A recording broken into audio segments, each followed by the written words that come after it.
Ikaw po ba si Norman Maglusin po? Alias Francis Leo Marcos? Dahil.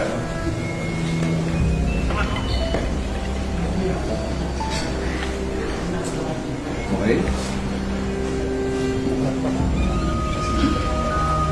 Parang saan yan?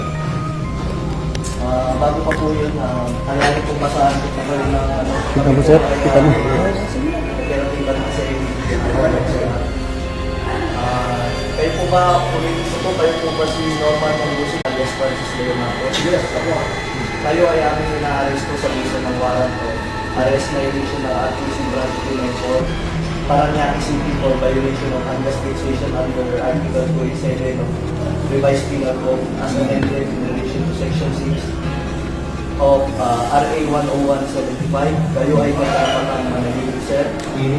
O sa walang tigo, o ano man ang inyong sabihin ay maaaring ipaboro laban sa inyo. Sa anumang hukuman, kayo rin ay may karapatan kumuha ng sarili ng abogado at kung wala po kayong sarili ng abogado, kayo po ay pagkakalooban ng libre ng gobyerno. Sorry, andito ako sa inyo.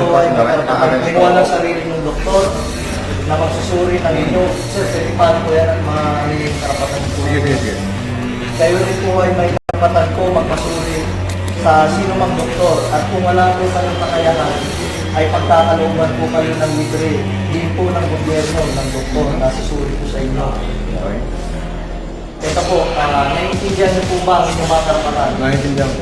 Okay po, kayo po ay isasama po sa amin para po sa inyong... Attorney, unjust fixation daw sa Paranaque. Hindi ko alam kung sino complainant nito.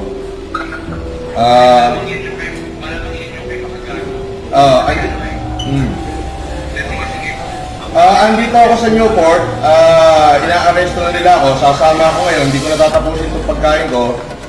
Inilight na nila ako.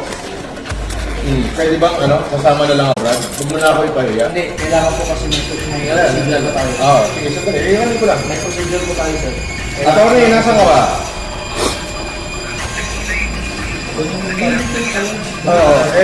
Kailangan bilan nyo na ako rito.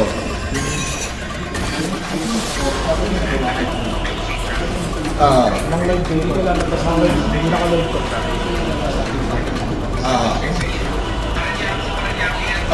Sandali lang, kausapin ko lang abogado ka.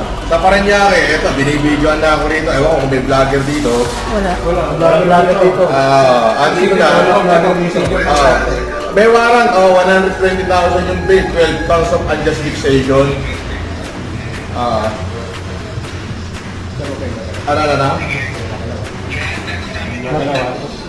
Kayo nagsasabi. Paano to, attorney? Andito naman pala, tinitigilan pa kami.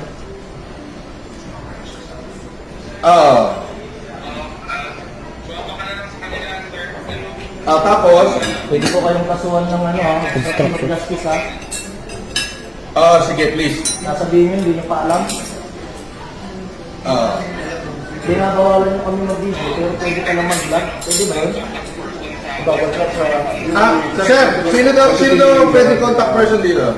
Sa pag-video naman, sir. Sir, sa CIDGNCR na lang, sir, sa Camp Crame. Nakasad yun. Bawat CIDGNCR kailangan. So, doon ako dadalhin sa CIDGNCR ng Crame. So, dadalhin daw ako sa CIDGNCR Camp Crame.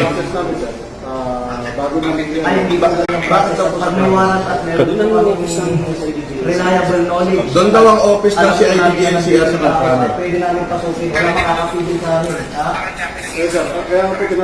Sir, yung warrant, sir, is all over the Philippines, sir. Nation daw, wait daw yung warrant. Maayos mo yung coordination namin with Philippines. Kaya nga yun Hindi naman sa warrant yun. Kung may ganito operation at kailangan pala i-video, we need to inform mo na si Taco. Ganun po kasi yung process ng Taco. Opo, may process po. Pero yun nga po, may knowledge na po at bibigay sa business na ito po, dito natin. Pwede mo malis. Sandali, attorney. Ano yan, pwede mo ano yan eh. Pwede mo